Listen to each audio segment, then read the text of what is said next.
Hi guys and welcome to another vlog. I'm driving this. This is the 2024 Ford Endeavour and this is the key of the vehicle. Unlock the car, lock the car, and this is to open the boot of the vehicle. Very plain and basic key. Actually, this is the base variant of the Ford Endeavour, which is actually known as the Everest here in Dubai. Base variant means it has absolutely no features. Still, the price is around rupees 36 lakhs right here, which is kind of expensive for the kind of kit you don't get.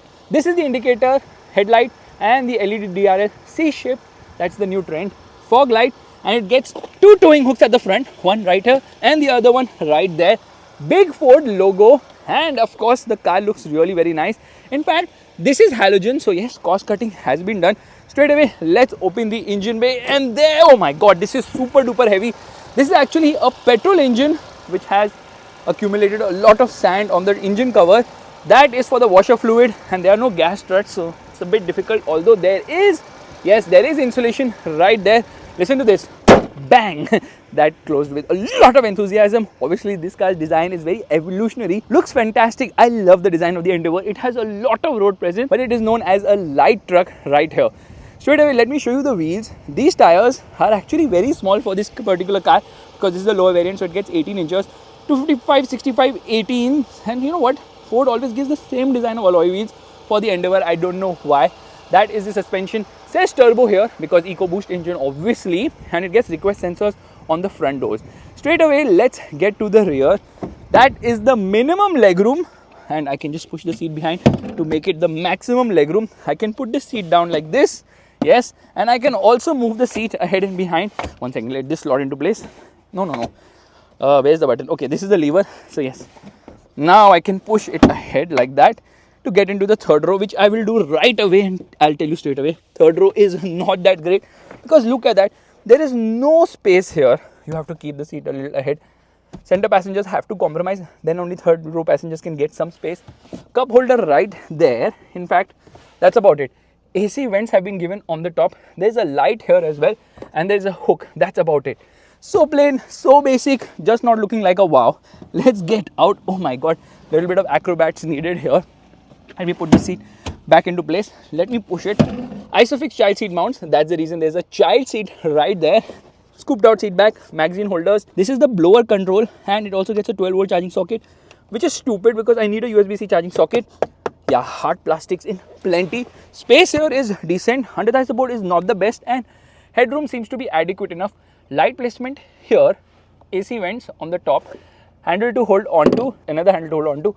No height adjustable seat belts, lot of airbags in this car, and it feels quite premium in spite of being the base variant. Look at the dashboard, isn't that absolutely fantastic? Let's get outside. Door pockets are actually decent size, they are big enough, and this is how you actually open the door. Everyone gets the control to lock and unlock the vehicle.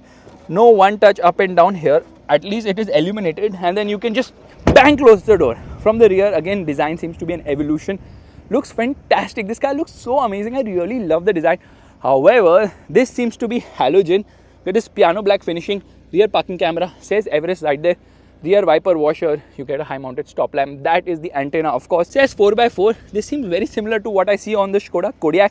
You get rear parking sensors. That is the exhaust, and the spare wheel is actually not an alloy. Yeah, that happens to be not a full-size spare wheel. Meanwhile, this is for the towing hook, and those are the rear fog lights. Meanwhile, it's raining very hard, so we are going to get inside straight away.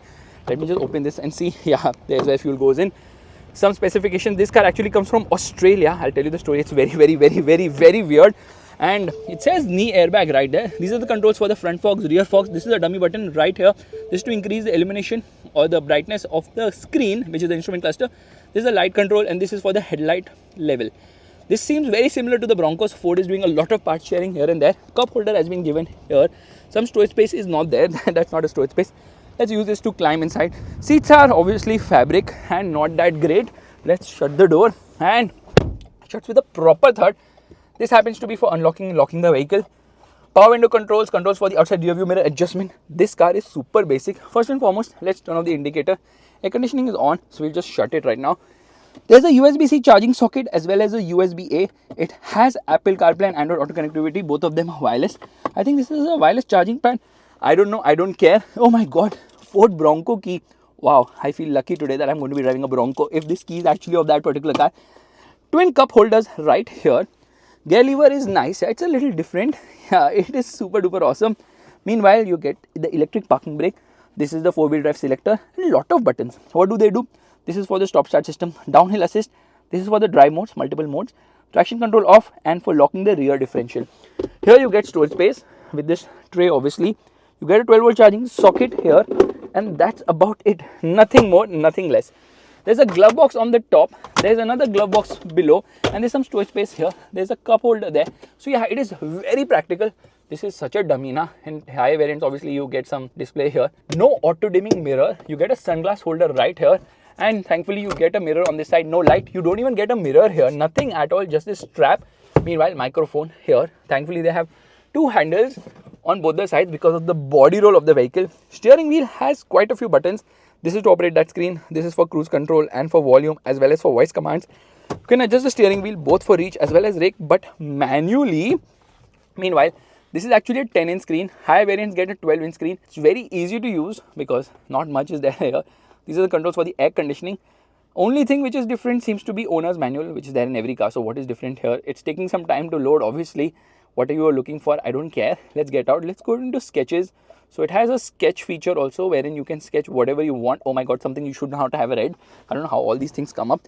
Anyways, let's get into reverse. This is the reverse parking camera. You have parking sensors, and the camera has adaptive guidelines, and then there is another view for the camera as well, which is good. Camera quality seems decent enough. That is the engine start button. Meanwhile, let's go through this screen. Okay, this screen is not that impressive. I never liked Ford Endeavour screens because it doesn't give you that much information. Obviously, there's the off-road status, there is the engine information and all that. So you can get into a lot of things and see a lot of information as well by pressing this particular button, and then get into the menu and make a lot of changes here and there. However, I am not really impressed by the screen because the tachometer is like this. Who does tachometers like that? The tachometer could have been done better. Let's use the wiper straight away, which means, yeah, okay. There's good amount of spray on offer. Yeah, plenty of spray on offer. However, this car does not get a sunroof. There is no sunroof. And what is this panel? Why is it like expanding here? Yes. So no sunroof in this car. Low variant, obviously high variants get a sunroof as well. So in spite of the pricing, certain features are missing at this price, which I think could have been added. Oh, the horn is actually decent enough. Meanwhile, because of the rains, I forgot to show you the boot only. I am so freaking stupid. So let's straight away open the boot, which means pressing a button right here. And it is not a power tailgate. I'm so used to having a power tailgate in a Ford Endeavour that I completely forgot only. So decent sized boot with all the rows up. And I think this is the toolkit. A massive box right here. You get a 12-volt charging socket, light here. What's below this? Some or the other things, like I think the toolkit with a nice design, and then it says jack point reference and all that. I don't know where's the rose point. Anyways, to put the seats down, just push it like that, and now you actually have a functional boot, because now the boot is big enough. You can obviously put those seats down as well. This is a very practical car, but since the engine is different, it's time to start driving. Oh, it shows you that particular display of the Endeavour whenever you turn on and off the car. Let's just shut the door. It says check rear seat for occupants. It also showed the sketch in between. Could you read what it said? And there Ford logo comes. Let's unlock the car. Again, it shows me that display. That is actually the higher variant, or seems like the Thunder edition. Oh my god, that is super cool. Oh my god, this is not something you need to read. Anyways, we are going to come into neutral. Why am I coming to neutral? Because I'm going to be engaging 4 low straight away. Let's engage 4 low. Let me turn off the air conditioning. ESC off in 4 low. Okay, yeah, I agree to that. I agree to everything. Let's lock the rear differential as well. So rear differential lock has been activated too. And let's straight away come into drive mode. Now, will the camera actually work when I'm driving the car? I don't know, because the camera only seems to work when I get into reverse. But there's a button here for the camera. No. Okay, in terms of drive mode, I'm going to change the drive mode from normal, eco, to haul to slippery. That's not really needed, but we can do it. To exit 4L, shift to neutral. I don't want to exit 4L right now. That's it. Activate it. We are good to go. And off we go. So the reason to be in this particular, okay, drive mode precondition not met, is to actually go through this particular condition right now, which is through the dunes, obviously. And this car is actually very, very capable. Yeah, it's super impressive. It can actually gobble the worst in its stride without much hesitation and won't get stuck. Okay, the tires are not the best as such, but yeah, I can just go through anything like this. And check this out. The Endeavour is hugely impressive. What an amazing car. I really miss the Ford Endeavour in India. I wish it comes back soon enough. and then yeah, it is just gliding through. The ride is very nice in this car. The ride is something which really impresses you, and then you can just jump across whatever you feel like, and then you're like, okay, enough of this, let's have some fun.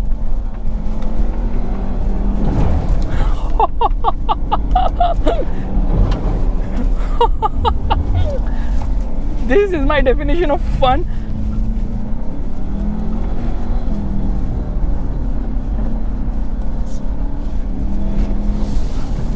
Oh, this car is so amazing to drive.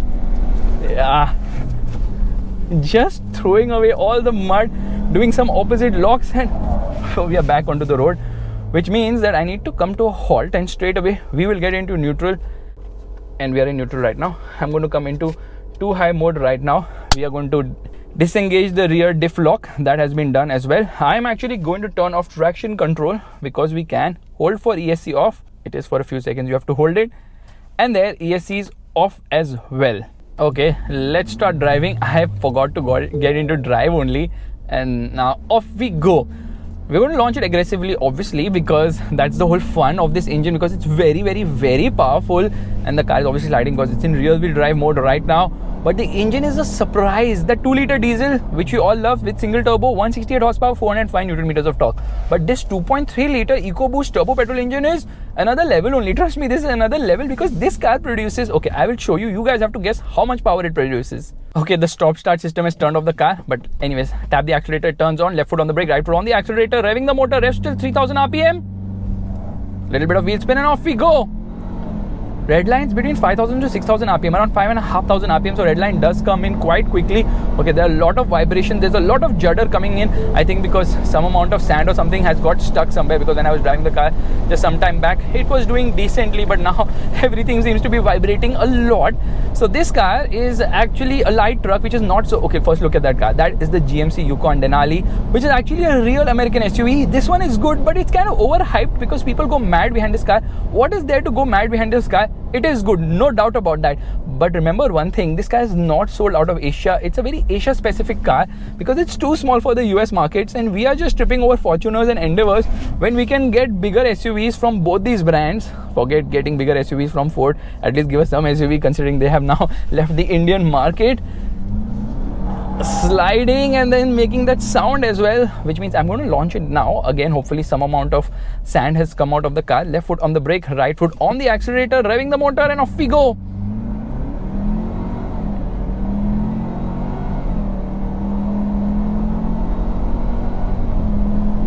Okay, it starts to vibrate a lot beyond a particular speed.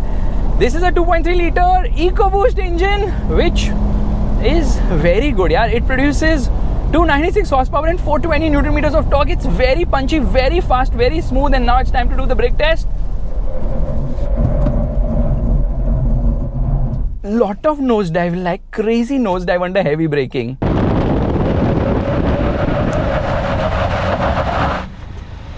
And off we go. Hazards turn off. Yeah, they turn off on their own. Now coming around this corner, let me show you a little bit of enthusiasm can do wonders, because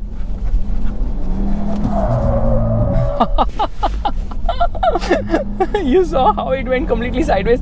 Rear wheel drive for the win. Obviously traction control is off, so it's giving me that option of going sideways as well, which is fantastic, which means I'm going to launch it again. I'm just obsessed with launching this car today, simply because the engine is super good and super awesome, and off we go. The engine is super refined, super smooth, super nice, and very punchy, but obviously it drinks quite a lot of fuel. This is a 4-cylinder engine, so it's not as bad as I thought it would be. Still, fuel efficiency is around 7-8 kilometers per liter. But the Endeavour is unfortunately not coming to India, even though there's a lot of hype right now. Ford is coming back, they have registered the car, trademarked and all that. Aisa nahi chalta boss. You know why? Because brands have to trademark their cars and brands and nameplates everywhere in the world. Otherwise, just imagine Maruti will launch an Endeavour. Then what will happen? They will sell the Espresso as Endeavour. Then to khel khatam na. Ford's brand image will be leveraged. It doesn't really mean that Ford is coming back to India. It's just that they are being smart to ensure that they are protecting their copyright. It really doesn't mean that they're coming back to India. And their plant was to be sold, but I think it did not get sold, and that's the reason it is not sold. It's not like Ford is planning to come back to India. And even if they do, who's going to buy the cars? Please tell me something. Once bitten, twice shy.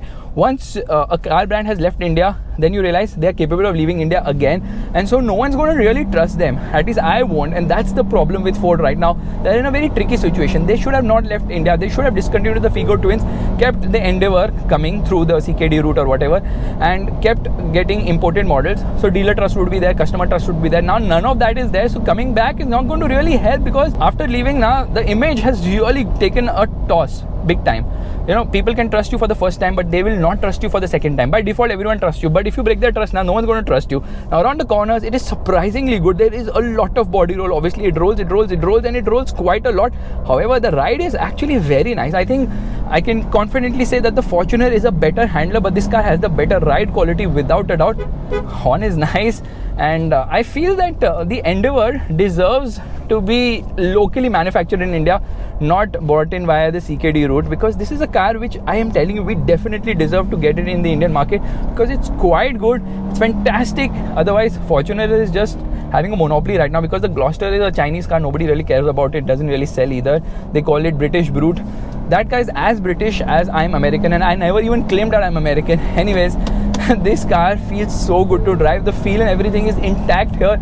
Can I see the sketch while driving? Okay, for your safety, some features have been disabled while in motion, so it doesn't really want to tell me what I have sketched. Obviously, I am surprised by the fact that the Endeavour still has a very good resale value, which I never expected. Okay, it does move around quite a bit under heavy braking. Yeah, so I'm quite surprised by the resale value of the Endeavour. Even though Ford has left India, people are selling the Endeavours at a very obnoxious price. I'm even more shocked by the prices of the Mustang. People are selling the Mustang for way more than they actually bought it in the first place. That's because Indian market doesn't have much options only, which is very disappointing. Come on, we need more options in terms of cars. We need more options in terms of variants, and obviously more attractive pricing as well. But I'm quite surprised by this engine. It is very good, this petrol engine, but petrol engines don't sell. This engine will need a hybrid to be able to give you reasonable fuel efficiency numbers in the future. But as I see it, the Endeavour was good. This one is even better. It's become so good, even in base trim, in this LXI trim. No, it's not the LXI, I think it's the Trend or the Ambient, whatever trim it is very good. It is fantastic. It might not have the features, but it just definitely has the feel. It is a ladder frame. It is rear wheel drive traditionally. You can obviously shift it into four wheel drive. There is FOLO, there is low range transfer case, there's a rear locking differential. So it has got all that and more, and trust me, the Endeavour is fantastic. Look at it. It just glides over the worst of roads.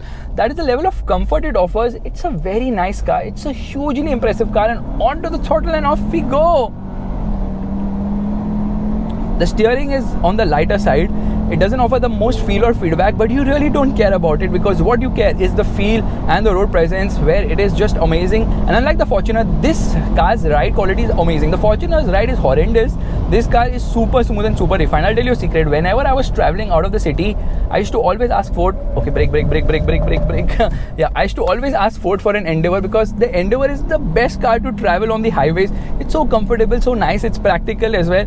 And now when Ford is left, now my other option is actually to take an Espresso whenever I'm traveling around. Jokes aside, this is a fantastic car. I really like the Endeavour. I think it is smooth, it's refined, it's punchy, and obviously it is very reliable as well. So if you like this vlog, make sure to give it a thumbs up, that's the like button, and also subscribe to the channel. And do yourself a favor, stop having hopes of Ford coming back to India, and stop having hopes that the Endeavour will come back to India, because the Endeavour is not coming, period. Even if it is launched in India, considering this base variant cost to be 36 lakhs, the top variant will cost around rupees 45 lakhs, which means that when it comes to India, it will cost more than 70 lakhs. Who's going to buy an Endeavour for rupees 70 lakhs? Because for 70 lakhs, you can get a lot more better cars, obviously. And this car is actually made in Thailand. Thailand is the global production hub of the Endeavour.